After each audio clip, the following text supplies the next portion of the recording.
¿Qué pasa? Se apresura hacia el fin. ¿Por qué? Porque hay visiones que se cumplirían el tiempo del fin. Por ejemplo, Daniel 12.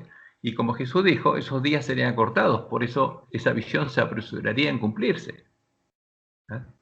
Entonces eso nos muestra que ellos pusieron en ese cuadro profecías que están en un orden incorrecto. Pero en el cofre mucho más grande y más hermoso estarían en su debido lugar. Y son profecías que se cumplen en el tiempo del fin, como Jesús mismo dijo. Empezando por Daniel 12, que se cumple el tiempo del fin. ¿Por qué? Porque estaba cerrada y sellada hasta el tiempo del fin, y no se puede cumplir una profecía mientras está cerrada y sellada. Si es abierta en el tiempo del fin, solo se puede cumplir después que es abierta. Y Jesús mismo dijo, por ejemplo, en su sermón profético de Mateo 24, que lo que dice Daniel 12 de la aparición de la abominación asoladora, ese evento va a ocurrir cuando haya llegado el fin. Entonces Jesús mismo dijo, y lo explicó, ellos no lo entendieron, que la abominación asoladora va a aparecer después que llegue el fin, después que prediquemos el fuerte pregón, ¿no? Y eso ocurre en el día de la batalla. O sea, en el cuadro 1844 hay un montón de profecías varias que están mal puestas. Quien lee, entienda, dice, ¿no, Jesús? Claro. Entonces, y esa visión, cuando la entendiéramos, no mentirá. Aunque tardare, espéralo, porque sin duda vendrá, y en el tiempo al fin no tardará, la visión se apresurará. Entonces habría tardanza, pero en el tiempo al fin, cuando nos despertáramos, no habría más tardanza, teníamos que correr. ¿Por qué? Porque la visión se apresura. Entonces, eso es lo que tendríamos que entender. ¿Qué pasa? ¿Qué profecías que están en el cuadro 1843 puestas en lugar están mal puestas? Tienen que ser bien ordenadas. Entonces, ¿cuál es el orden en el nuevo cofre? Porque es más amplio. El cuadro que hicieron es muy limitado. A ver, el nuevo cofre, esto... ¿Por qué Habacuc que para, aunque la visión se tarda por un tiempo, fue dado como una visión para Guillermo Miller, lo del cofre y todo eso? Es una profecía de lo que pasaría el tiempo del fin, cuando las joyas serían puestas sobre tablas. Entonces, acá, vamos a ver cuál es el cofre, el primer cofre, que está acá. Este es el cuadro. Ahora, vamos a achicarlo y después lo agrandamos. Vamos a agrandarlo un poco, hacerlo un poco más grande. Entonces, fíjense que acá, ¿cuál es el cofre? Es la profecía que contiene las demás joyas. Y el cofre es la profecía de los 2520 años. Pero esa profecía en la iglesia adventista no se enseña y ningún hermano adventista la conoce. Entonces, esa profecía empieza en el 677 y termina en 1843. Entonces, y es la profecía de los 2520 años que ellos entendieron incorrectamente que empezaba en el 677 y terminaba en 1843. Porque a 2520 años le sacaron 677 sin darse cuenta que no existía el año cero y llegaron a 1843. Después lo corrigieron y llegaron a 1844. Ahora, ¿qué está mal acá? Como Dios le mostró en la Huay, alguna de las cifras está mal. ¿Cuál? Esta está mal. Y 1843 también está mal. Porque son los 2520 años o 7 tiempos de la ira. Y el tiempo de la ira terminó en 1798, cuando empezó el tiempo del fin. Como Dios le mostró a Daniel, te enseñaré lo que ha de venir al fin de la ira, al fin de los 520 años, porque ahí empieza el tiempo del fin. Entonces, ¿cuándo terminaron los 2520 años? 1798. ¿Cuándo empezaron? 723 a.C. ¿Quién fue el primero que se dio cuenta de esto? Hiram Edson. Y lo escribió en la revista Herald en el año 1856, que escribió varios artículos, porque él se dio cuenta que los 2520 años estaban mal puestos, que habían empezado en 723 a.C. y habían terminado en 1798, cuando llegó el fin de la ira. Entonces los primeros adventistas se empezaron a dar cuenta de algunos errores del cuadro. Y Hiram Edson se dio cuenta de eso. Ahora, ¿qué pasa en nuestro tiempo? Esta profecía fue eliminada. ¿Por qué? Porque esta sola profecía destruye todo el argumento de Roma para decir que fue Antíoco Epífanes el cuerno pequeño de Daniel 8 y Daniel 11. Porque esta profecía la destruye claramente. Es imposible que Antíoco Epífanes cumpla eso. Porque como dice Daniel 11, el rey del norte, el que sería el desolador, prosperaría hasta que fuera consumada la ira, o sea, hasta que llegue el tiempo del fin, hasta 1798. Entonces, para eso tienen que eliminar la profecía del tiempo de la ira. Por eso la profecía de 2520 años odiada por los lobos y tratan de destruirla. Y es el cofre, justamente, esa es la profecía que cuando entró a la iglesia adventista destrozaron y desapareció delante del pueblo adventista. Porque el pueblo adventista ni la conoce. 2520 años, ¿qué es eso? ¿Qué se enseña en nuestra iglesia? 2300 años, etcétera, etcétera. Yo, Preterismo.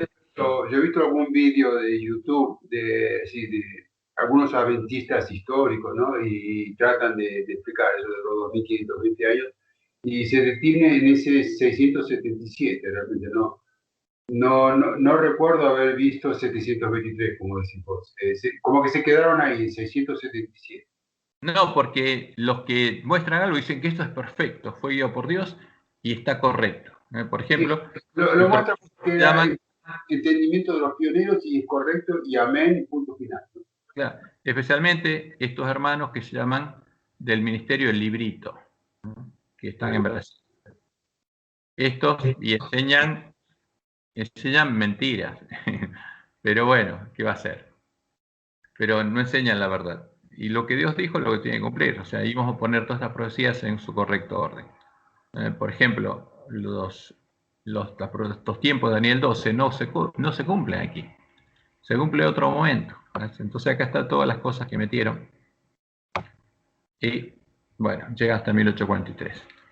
Y los 1335 días de Daniel 12, como tenían que terminar en 1843, lo hicieron comenzar el 508. Ahora, cuando corrigieron el error en el año 0, 1843, en la profecía de 2520 años que tenía, y 2300 años se fueron a 1844, pero la otra no podían cambiarlo. Ahora, para que llegue a 1844 tenían que decir el 509. Y no había nada, porque eso es erróneo. Esos de Clodoveo son inventos, pues trataron de meterla como pudieron ahí. Y después, cuando la otra profecía fueron a 1844, eso quedó en el aire y tenían que encontrar un nuevo evento, ahora el 509. Era un error. Esa profecía estaba cerrada hasta el tiempo del fin y se cumpliría en el tiempo del fin. Y como después de 1844 el tiempo no sería más, no habría más tiempo profético, serían días literales. Y bueno, y nosotros eso lo puedo explicar fácilmente, pero bueno, es el tema que vamos a ver cuando veamos las profecías. Pero lo importante es que entender y ver las declaraciones donde Dios les mostró a Juan que acá había errores. Y por eso, que él mismo sabía que había errores, pero las profecías que había en este cuadro son verdaderas, las joyas son verdaderas, pero estaban puestas en un orden erróneo. Pero el nuevo cuadro, cuando las pusiéramos en el correcto orden, brillarían 10 veces más. Entonces esa es la promesa de Dios. Entonces eso es lo que trataremos de buscar, entender cuál es el verdadero orden de estas profecías. Y bueno, en este tiempo nosotros estamos viendo un montón de cosas que ellos ni tenían idea que venían a pasar. Pero esto es lo que va a pasar ahora. Y los que están ocurriendo en medio de la iglesia adventista son los 7 truenos. Pero al mundo no le tiene que importar eso, no está en la profecía del Apocalipsis porque es específico para el pueblo adventista. Entonces Dios, ¿qué dijo? ¿Qué le dijo a Daniel? Perdón, a Juan. Que no escriba lo que los 7 truenos habían dicho. Pero no pueden ocurrir antes que Dios lo revele a su pueblo por medio de sus siervos los profetas. ¿Dónde ocurrirían? En la iglesia adventista. Como Dios mostró a Juan en el tiempo de nuestra prueba de sellamiento. Y son específicos para el pueblo adventista. Disculpa, Cristian, ¿en dónde dice Dios a Juan que no escriba lo de los 7 truenos? Apocalipsis 10. Apocalipsis 10. Claro. Entonces, porque, a ver, vi descender del cielo otro ángel fuerte envuelto en una nube con el arco iris sobre su cabeza y su rostro era como el sol y sus pies como columnas de fuego. Tenía en su mano, ¿qué cosa? Un librito abierto. Entonces, ¿qué dijo Dios? Que hay un montón de profecías que están cerradas ya hasta el tiempo del fin. Ahora, ¿cuándo esas profecías estarían abiertas? En el tiempo del fin. Esta señal nos indica que esto ocurre en el tiempo del fin. Entonces, y puso su pie derecho sobre el mar y el izquierdo sobre la tierra. Y clamó a gran voz como ruge el león, y cuando hubo clamado, 7 truenos emitieron sus voces. Cuando los 7 truenos hubieron emitido sus voces, dice, yo iba a escribir, dice Juan, porque escuchó claramente, como escuchó los 7 sellos, las 7 trompetas, y ahí iba a escribir. Pero hay una voz del cielo que me decían: sella las cosas que los 7 truenos han dicho y no las escribas. Ahora, todo lo que escuchó Juan es parte de la profecía del Apocalipsis, está dentro del rollo que abrió Jesús. Pero, ¿qué le dijo Dios? Para que no queden abiertas, no las escribas. Y si Juan no las escribes, lo único que escribe acá es que en el tiempo del fin Dios va a profetizar y 7 truenos van a hacer oír sus voces. Pero ¿cómo haría esto? Tendría que tener un nuevo profeta. Y no sería Juan el que se los diera a conocer a su pueblo. Entonces Dios estaba anunciando que en el tiempo del fin Él enviaría un nuevo profeta a su pueblo. ¿A qué pueblo? Al Sí, pueblo que hubiera comido el librito abierto. Entonces ahí aparece en la profecía el ministerio de Elena de White. sí. El único pastor que yo he visto que habla sobre los 7 truenos es Esteban Borg. No sé si lo habla bien o mal, no lo escuché. No, hay que escuchar lo que dice. Entonces, ¿qué pasa? Entonces Dios tendrá que revelarnos lo que los 7 truenos han dicho, porque ocurriría en tiempo del fin. ¿Y cuándo ocurriría? Y por supuesto, tenemos que saber, la promesa de Dios es que no van a pasar los 7 truenos antes que su pueblo, antes que Él se revele a su pueblo por medio de sus siervos profetas. ¿Por quién lo reveló? Por Helena. Si no lo hubiera revelado por Helena, tendría que haber un nuevo profeta. No, no hay otro profeta. El único profeta fue Helena de Juárez. Y el ángel que vi en pie sobre el mar y sobre la tierra levantó su mano al cielo y juró por el que vive por los siglos de los siglos, que creó el cielo y las cosas que están en él, y la tierra, las cosas que están en ella, y el mar y las cosas que están en él, que el tiempo no sería más. A partir de 1844 abrió un periodo sin tiempo. ¿Por qué? Porque Dios le daría una misión a su pueblo y hasta que esa misión no se cumpliera, no habría tiempo. Ese periodo es el que encontramos acá. A ver, ese periodo que no sería más es el que va, a ver si lo vemos acá, acá está. Desde que Dios llama al pueblo adventista hasta que hay 144.000 columnas del templo de Dios. Hasta este momento no hay tiempo, pero sí hay una misión, alguna obra que Dios tiene que hacer. Hasta que no haya sido sellado el pueblo de Dios, Dios retendría los vientos. Entonces, el tiempo que no sería más es el tiempo que va de 1844 hasta este momento. No hay de un tiempo definido. Pero después de esto sí hay tiempo definido. Están definidos los días de la voz séptimo ángel. ¿Dónde? En la Biblia. Entonces, eso es lo que dice acá. Y juró por el que vive por los siglos que el tiempo no sería más. Sino que, ahora, después de este periodo que no tiene un tiempo definido, llegarían los días de la voz del séptimo ángel. Entonces, en los días de la voz del séptimo ángel, ¿qué pasaría? Empezaría a tocar la trompeta del séptimo ángel y el misterio de Dios, el silencio de Dios se acabará. Lo que dice cuando uno lee el original. ¿Por qué? Porque llega el día de Jehová y Dios va a hablar en ese tiempo. Y Dios va a actuar como un gigante, como vimos en Isaías.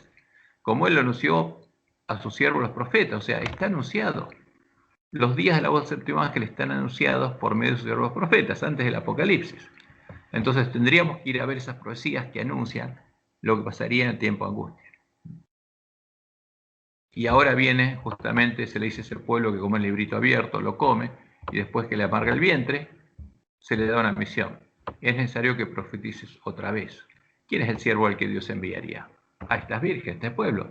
Este pueblo que profetizó por primera vez y el librito le amargó el vientre, es el siervo de Dios en este tiempo. Es la única iglesia que era leal a Jehová, pero que ahora los lobos le han dado a beber del vino el furor de la fornicación de la gran Babilonia. Acá están los 7 truenos. ¿Dónde ocurriría? En medio del pueblo adventista, como Dios le mostró claramente a Elena. Entonces, Cuando vos decís que era leal a Jehová, ¿en qué época, en qué año estás hablando? en el tiempo de la apostasía alfa, cuando Elena de White escribió eso y quedó registrado en Testimonios para los Ministros. O sea, ahí era leal a Jehová, él no sabía eso. Claro, Nunca... porque la iglesia de Filadelfia es como Dios, Jesús dice, no negó su nombre. Y Elena decía, esta es la única iglesia leal a Jehová. O sea, Sí, está. eso lo vimos acá. Y yo te había preguntado si ella era parte de... En realidad ella es parte de dos iglesias entonces. No, siempre fue de Filadelfia. Nunca estuvo en la condición de la Odisea, nunca se durmió. Ah, pero cuando vos mostrás tu cronograma, digamos, la pones en 1843, 44, Por y, parte de de, Filadelfia. y la Odisea empieza ¿desde cuándo? A ver, vamos a ver acá.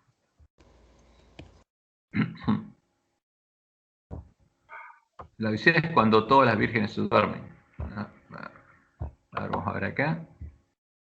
Para que lo veamos cuando veamos las 7 iglesias.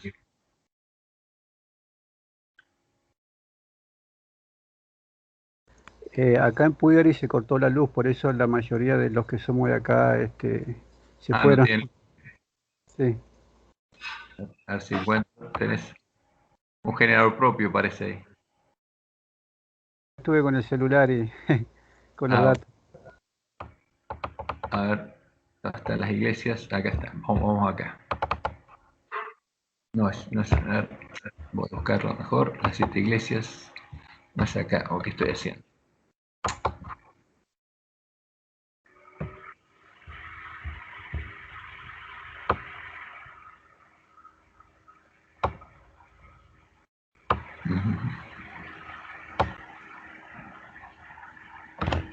A ver.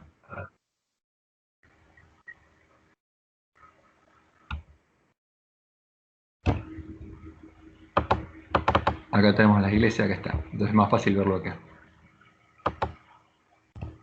Entonces, acá hay algo importante. Filadelfia empieza en 1517, que es la iglesia de Reforma, que sale con las lámparas en sus manos. Jesús le dice que las características de esta iglesia es que tiene tu palabra, retiene su palabra, no ha negado su nombre, aunque tiene poca fuerza, porque todavía no entró el reino de Dios, pero está buscando la puerta abierta. Entonces, este pueblo fue llevado hasta la tierra, llegó el tiempo del fin, Dios había llevado a la mujer, y a este pueblo, después, cuando Dios abre el librito, se lo va a comer, hasta que en 1844 separa de las iglesias caídas a el remanente de Filadelfia, al pueblo que estaba despierto y tenía sus lámparas encendidas, y seguía siendo el remanente de Filadelfia. Ahora, ¿cuándo se dormiría este pueblo? Mientras Helena estaba viva, este pueblo, aunque Satanás trató de corromperlo, no pudo. Vino la apostasía alfa, pero no todos los adventistas se habían dormido. Y justamente esa apostasía alfa fue abortada. Entonces, Satanás se dio cuenta de que no podía hacer nada mientras Helena estuviera viva, porque Dios estaba guiando a su pueblo por medio de ella, y esperó, y esperaría, como Dios le mostró a Helena, que ella muriera. Ella murió en el año 1915, pero quedaron algunos vivos. Y Satanás esperó para hacer, de a poquito fue introduciendo cambios, pero para hacer el cambio más grande, que lo hizo entre 1955 y 1957, donde nuestros dirigentes empezaron a confesar con las iglesias caídas al falso Jesús y le introdujeron al falso Jesús en la iglesia adventista, que tenía otra naturaleza, no la nuestra. Hasta ese momento no habían hecho grandes cambios, pues estaban esperando que se murieran literalmente todos los adventistas. Pero había uno que estaba despierto, que era Andreas, y ese habló. Pero y después esperaron hasta que él se muriera y que si había algún otro más que hablaba, hasta que en 1980 se sintieron seguros e introdujeron las 28 creencias y ahí metieron de vuelta a la que Helena identifica como el alfa de las herejías mortíferas. Y ahí nadie dijo nada, porque ya estaba dormido el pueblo. Y después siguieron y ahora, digamos, Satanás siguió actuando y empezaron a cortar las hojas de la higuera porque se dio cuenta que algún adventista clamó a Dios y Dios empezó a preparar a su pueblo para que hicieran el engaño. Entonces, eso es lo que pasó. Pero el pueblo adventista estuvo en la condición de Filadelfia hasta después de que murió Elena de White. Y de uno a uno se empezaron a dormir. Pero cuando 1880, con lo que pasó, era evidente que todos los adventistas ya estaban dormidos, porque los lobos pudieron hacer lo que quisieron. Y ahora, después de que se armó la gran imagen, en el año 2010 se unieron en Punto Confuso de Doctrina, la bestia del falso profeta, y en el 2011 se formó la gran imagen de Baal, la imagen en la que el mensaje del tercer ángel nos dice que no adoremos. Ahí Dios empezó a cortar la piedra. y estamos en tiempo de nuestra prueba. Y ahí ese pueblo que va a conocer la verdad está siendo preparado por Dios, no solamente para discernir el engaño, porque ya se está despertando nuestros hermanos, sino para que puedan recibir el sello de Dios. ¿Se entendió, Javier, el tema? Sí, sí, se entendió. En 1955 es cuando se hicieron las doctrinas, o anteriormente ya estuvo en proceso. En 1955 al 57 es cuando se manifiesta que dentro de la Iglesia Adventista hay lobos, porque los 4 dirigentes de la Iglesia Adventista, junto con Leroy Froom, que dialogaron con estos protestantes de estas iglesias caídas, Con Walter con Martín, Roma, y escribieron un libro ese que se llama Respuesta a preguntas sobre doctrina. Ahí pusieron en ese libro al anticristo, que es contrario a lo que Dios le mostró por el anticristo en 1868, que Jesús tenía nuestra carne, era nuestro hermano, y la diferencia estaba ¿dónde? En la mente de Jesús, lo que él tenía en la mente del corazón, porque él tenía escrita la ley de Dios. Entonces todo eso fue quitado y se puso de nuevo la doctrina de Jezabel. el impulsor de esa doctrina fue Walter Martín. ¿Escuchaste de él? Walter Martin es, digamos, es Satanás que dirige a muchos hombres. Y Walter Martin fue una herramienta para dialogar con el pueblo adventista, no con el pueblo adventista, con los lobos que estaban en la iglesia adventista. Y entre ellos se pusieron de acuerdo, lobos con lobos, lobos disfrazados de ovejas y lobos disfrazados de otras iglesias. Claro. Eso es lo que pasó ahí. Y hubo un pastor adventista que saltó, Andreasen, y lo atacaron y actuaron muy mal, mostrando que eran lobos vestidos de ovejas, por sus frutos los conoceréis. Pero bueno, Pero luego le sacaron la licencia y luego regresó. después de que murió, porque le habían sacado la licencia y la viuda no tenía de qué comer, le devolvieron la licencia post-morte, los lobos. Son caraduras, bueno. Se tomó el trabajo de mandar a cada iglesia cartas. Sí, diciendo, mandó cartas a las iglesias. Diciendo que... No, mostrando que estaban descartando o desechando el mensaje que Dios le había mostrado a su pueblo y estaba metiendo a la iglesia adventista la doctrina de los paganos, al falso Jesús. Y también está la carta de Pearson. Sí, sí. La carta de Pearson a la iglesia también es muy interesante. Entonces, bueno, pero uno puede ver que lo que Dios dijo se cumplió. Pero llegaría un momento en que estaríamos en esta condición y todos nuestros hermanos estaríamos leyendo el folleto y felices comiendo lo que está en el folleto, que viene, como Dios dijo, de la mesa de los borrachos, la comida y la bebida de los borrachos. Porque eso es lo que estarían dando al pueblo de Dios, y por eso Dios le dice a los siervos fieles que les den el verdadero alimento a tiempo a sus hermanos, el que viene la palabra de Dios. O sea que no hay evidencia de que antes de 1955 hayan estado las 27 doctrinas. No, eso es un invento de... En el año 1872, Jaime White y Urias Smith publicaron un pasquín anónimo, donde ponían lo que ellos creían. Pero no había, en ningún congreso de la Iglesia Adventista se ha definido los adventistas creemos esto. Era algo que ellos publicaron por su cuenta en forma anónima. Y después que murió Elena White, ya había lobos, por supuesto, ya habían entrado en la iglesia. Tomaron esto y le empezaron a poner el yearbook de la Iglesia Adventista como si eso hubieran sido las creencias de la Iglesia Adventista, que es mentira. Nunca la iglesia tuvo un conjunto de creencias, porque tenía costumbre la iglesia a tener un conjunto de creencias, un credo, como en las otras iglesias. Y después, en 1980, definieron el credo que querían meter, donde pusieron al Jesús que habían adoptado en 1955 al 57. El Jesús de Roma y las iglesias caídas, el anticristo, el definido en Nicea. Ese es el tema. Pero eso es historia. Buenísimo. Gracias, Cristian. No, por favor. Bueno, nos vemos, si Dios quiere, mañana.